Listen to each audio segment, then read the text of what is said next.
নমস্কাৰ আজি এইটো ভিডিঅ'ৰ জৰিয়তে জানো আহক ভাৰতৰ ৰাষ্ট্ৰীয় সংস্থা কেইটামানৰ মুখ্য কাৰ্যালয় ক'ত অৱস্থিত। প্ৰথমটো হৈছে বস্ত্ৰ উদ্যোগ গৱেষণা প্ৰতিষ্ঠানৰ মুখ্য কাৰ্যালয় হৈছে আহমেদাবাদ।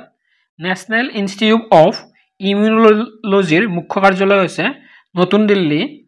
ভাবা পাৰমাণৱিক গৱেষণা কেন্দ্ৰৰ মুখ্য কাৰ্যালয় হৈছে থম্বে। ইণ্ডিয়ান পেট্ৰলিয়াম ইনষ্টিটিউটৰ মুখ্য কাৰ্যালয় হৈছে Dehradun. All India institute of medical ছায়েন্সৰ মুখ্য কাৰ্যালয় হৈছে নতুন দিল্লী।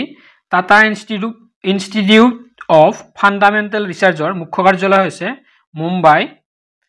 ইণ্ডিয়ান লেক ৰিচাৰ্চ ইনষ্টিটিউটৰ মুখ্য কাৰ্যালয় হৈছে ৰাঁচী।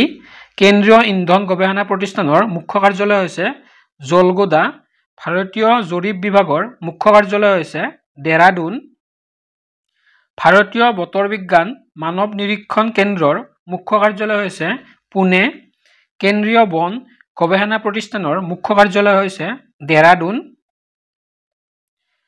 কেন্দ্ৰীয় বিদ্যুৎ ৰাসায়নিক গৱেষণা প্ৰতিষ্ঠানৰ মুখ্য কাৰ্যালয় হৈছে কৰাইগুৰি। কেন্দ্ৰীয় যান্ত্ৰিক অভিযান্ত্ৰিক গৱেষণা প্ৰতিষ্ঠানৰ মুখ্য কাৰ্যালয় হৈছে দুৰ্গাপুৰ। কেন্দ্ৰীয় নিমখ আৰু সামুদ্ৰিক ৰাসায়নিক গৱেষণা প্ৰতিষ্ঠানৰ মুখ্য কাৰ্যালয় হৈছে ভৱনগৰ।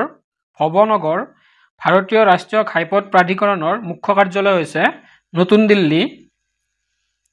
কেন্দ্ৰীয় চামৰা গৱেষণা প্ৰতিষ্ঠানৰ মুখ্য কাৰ্যালয় হৈছে চেন্নাই। কেন্দ্ৰীয় ঔষধ গৱেষণা প্ৰতিষ্ঠানৰ মুখ্য কাৰ্যালয় হৈছে লক্ষ্ণৌ। ভাৰতীয় বতৰ বিজ্ঞান প্ৰতিষ্ঠান আছে নতুন দিল্লীত। ৰমন গৱেষণা প্ৰতিষ্ঠান আছে বেংগলোৰত। ৰাষ্ট্ৰীয় ধাতু বিজ্ঞান গৱেষণা প্ৰতিষ্ঠান আছে জামছেদপুৰত। ভাৰতীয় কৃষি গৱেষণা প্ৰতিষ্ঠান আছে নতুন দিল্লী। কেন্দ্ৰীয় চুপাৰী গৱেষণা প্ৰতিষ্ঠান আছে কইম্বাটুৰ। কেন্দ্ৰীয় ধঁপাত গৱেষণা প্ৰতিষ্ঠান আছে ৰাজমুন্দ্ৰী। ভাৰতীয় চেনী প্ৰযুক্তি প্ৰতিষ্ঠান আছে কানপুৰ চহৰত। ৰাষ্ট্ৰীয় দুগ্ধ গৱেষণা প্ৰতিষ্ঠান আছে কৰ্ণাল চহৰত। ইণ্ডিয়ান ছিকিউৰিটি প্ৰেছ আছে নাছিক ৰোড পুনেত। কেন্দ্ৰীয় খাদ্য প্ৰযুক্তি গৱেষণা প্ৰতিষ্ঠান অৱস্থিত মহীশূৰত। কেন্দ্ৰীয় ভৱেন গৱেষণা প্ৰতিষ্ঠান অৱস্থিত ৰুৰকীত। কেন্দ্ৰীয় কাঁচ আৰু চিৰামিক গৱেষণা প্ৰতিষ্ঠান অৱস্থিত কলকাতা চহৰত। তো আজিৰ ভিডিঅ'টোৰ ইমানখিনি আছিলে। ধন্যবাদ।